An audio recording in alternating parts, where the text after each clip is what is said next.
특별히 야고보서는요, 예수님의 친동생이신 야고보 사도가 예루살렘 교회에 있는 성도들에게 보내는 그러한 편지입니다. 그런데 이 야고보 사도가 자신이 이제 죽는다는 것을 아마 감지하고 쓴 글 같습니다. 왜 그러냐면 이 야고보서는 AD 60년 정도, 즉 야고보가 AD 62년에 죽습니다. 즉 죽기 2년 전에, 순교하기 2년 전에 예루살렘 교회의 성도들에게 보내는 편지입니다. 그런데 이때의 시대 배경이 예수님께서 AD 33년에 승천하시고 약 30년의 시간을 보내면서 로마에서 이제 기독교인들에 대한 박해가 극에 달해 있을 때, 즉 최고조에 달해 있을 때 쓴 글입니다. 특별히 야고보 사도는 이 글을 받는, 편지를 받는 성도들에게 무엇이라 부르냐면 한 형제라고 부르고 있습니다.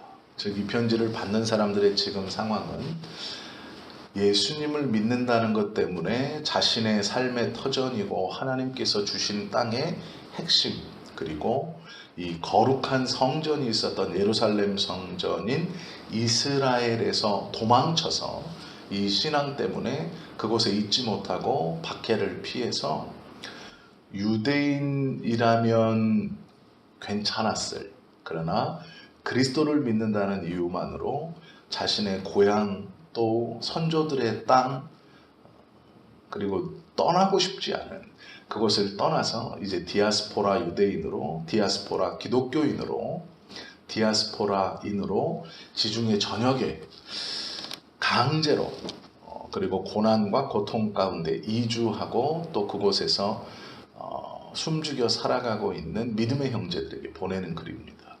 즉 이 글은 평안함 중에 받는 것이 아니고 고난과 어려움, 핍박 중에 야고보 사도의 편지를 받고 있는 것이죠.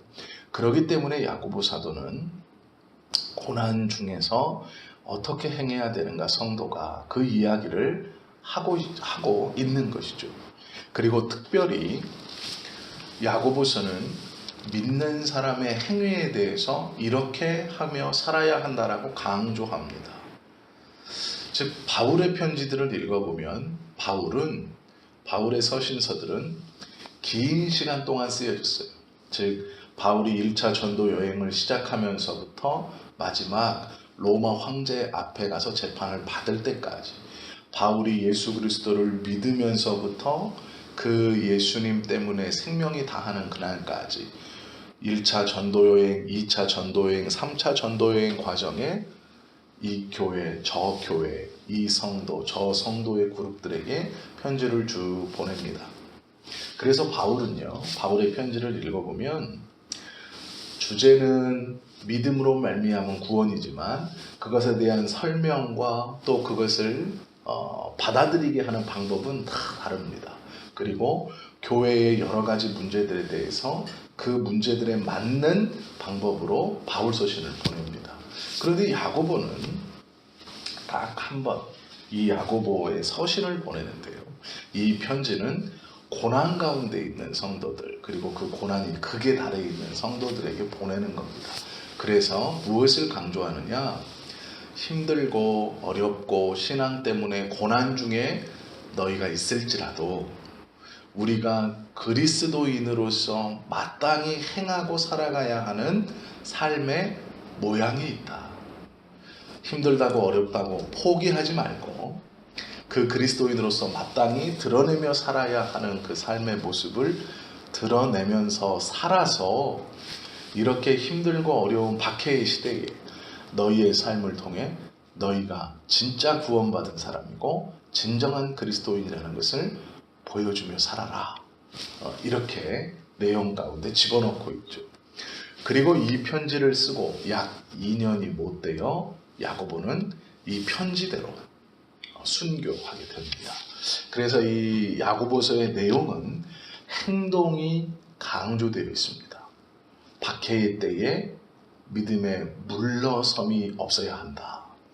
특별히 그것은 마음으로만 가지고 있으면 안 되고 이 박해의 때에 겉으로 보여 너의 삶을 통해 네가 그리스도인이라는 것을 그렇게 증명해 나가야 사람들이 너를 보고 구원받은 자인 것을 알게 된다라고 설명하는 것이죠.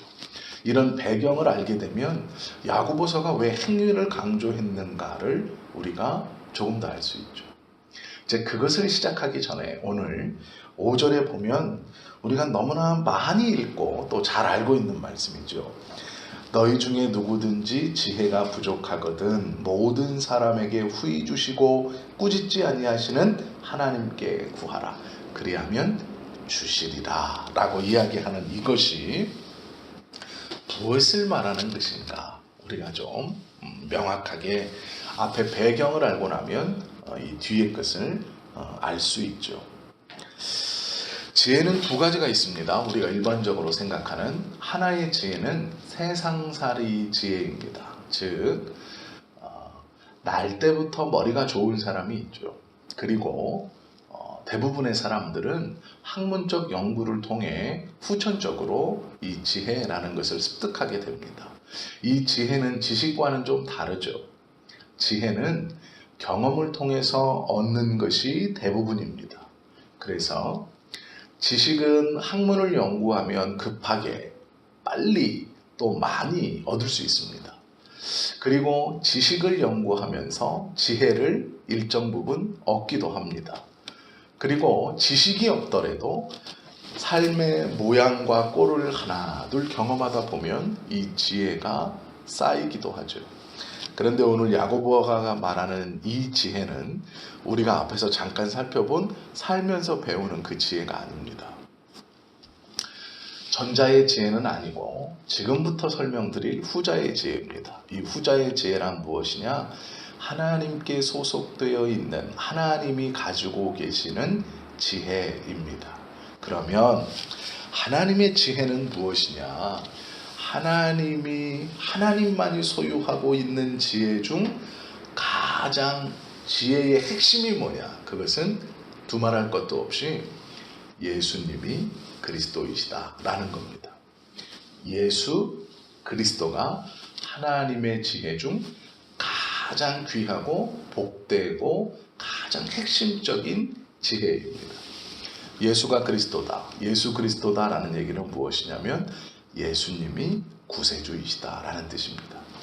하나님만이 가지고 계시는 이 놀라운 지혜의 핵심은 예수님이 구원자이시다라는 것이 지혜의 핵심입니다. 그런데 이 예수님이 구원자이시다라는 이 놀라운 지혜의 핵심을 어떻게 알 수 있느냐? 성령께서 전달자로 한 영혼마다 직접 그 마음에 역사하신다는 얘기는 내주하셔서 예수가 그리스도이심을 우리에게 허락해 주지 아니하시면 이 놀라운 지혜를 그 어떤 세상의 누구도 받을 수 없는 것이죠. 예수가 그리스도이시다라는 이 하나님의 놀라운 지혜는 성령님이 전달자가 되주지 아니하시면 아무리 삶의 경험을 많이 하고 세상의 학문을 아무리 많이 공부해서 얻는 지혜를 통해서는 결코 얻을 수 없는 것입니다.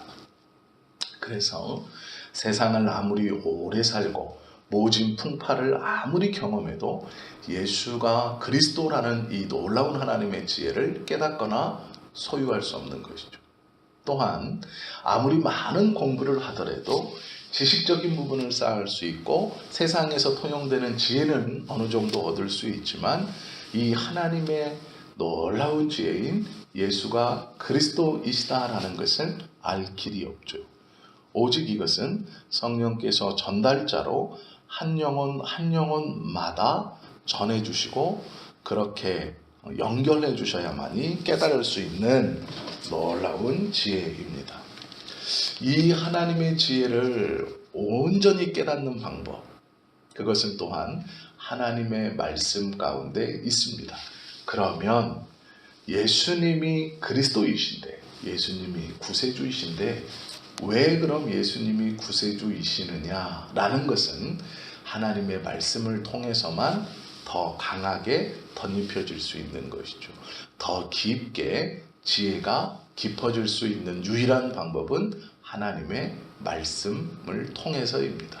그래서 오늘 야고보 사도가 너희 중에 지혜가 부족하거든, 이 말은 살아가는 지혜가 아닙니다.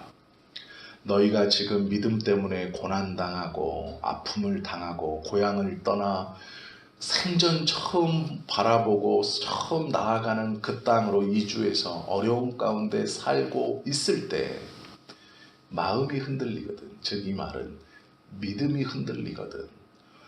내가 도대체 예수 믿는 게 무엇이라고 이 고난과 이 어려움과 이 아픔을 당하나, 이것도 누리지 못하고 저것도 누리지 못하고 내가 이 차별을 당하면서 이 무시를 당하면서 살아가야 하나, 내가 예수님을 도대체 무엇이라고 이렇게 믿으면서 가나라는 마음이 들 때 이게 지혜가 부족하거든 이라는 뜻의 원뜻입니다. 너희의 그 믿음 없음을 꾸짖지 아니하시고 화내지 아니하시는 하나님께 다시 나아가 구해라 라는 겁니다. 의심이 들거든, 어려움이 있거든 물러서지 마라. 오히려 하나님께 한 걸음 한 걸음 나아가서 그 지혜의 근원이신 하나님께 구하면 다시 주시겠다. 즉 믿음을 주시겠다라는 거죠. 이것이 5절의 말씀입니다. 저와 여러분도 삶을 살아가시면서 어려운 일을 당하고 힘들고 또 이 믿음에 대해서 도대체 예수 믿는 게 무엇이길래 하나님이 이렇습니까? 라는 생각이 들 때 다른 곳에 기웃대고 다른 말을 들을 필요가 없습니다. 하나님 앞에 나아가 나의 마음과 사정을 솔직히 아뢰고, 하나님, 나에게 하나님의 지혜를, 예수님이 그리스도이시라는 이 놀라운 지혜를 확고하게 붙들고 믿을 수 있는 은혜를 주십시오 라고 하면 되는 것이죠. 하나님이 어쩌면 환경과 여건 때문에 약하여지는, 또 때로는 의심이라는 말로 표현할 수 있을 만큼 우리의 믿음이 뒤로 물러나려고 할 때 그것을 꾸짖거나 야단치지 아니하시고 또 실망하지 아니하시고 그럴 수 있다. 그러나 네가 내 앞에 나와 지혜를 구하니, 즉 믿음을 구하니, 은혜를 구하니 내가 주겠다라고 말씀하시는 하나님이시다라는 것이죠. 이것이 하나님의 지혜입니다. 저와 여러분은 매일매일 하나님의 지혜를 받고 있죠. 또한 우리는 이 하나님의 지혜를 붙들고 은혜 아래 오늘도 살아가는 것입니다. 또 살아가야만 하는 것이죠. 이 하나님의 지혜를 온전히 깨닫고 날마다 소유하시는 저와 여러분 되실 수 있기를 예수님의 이름으로 축원합니다.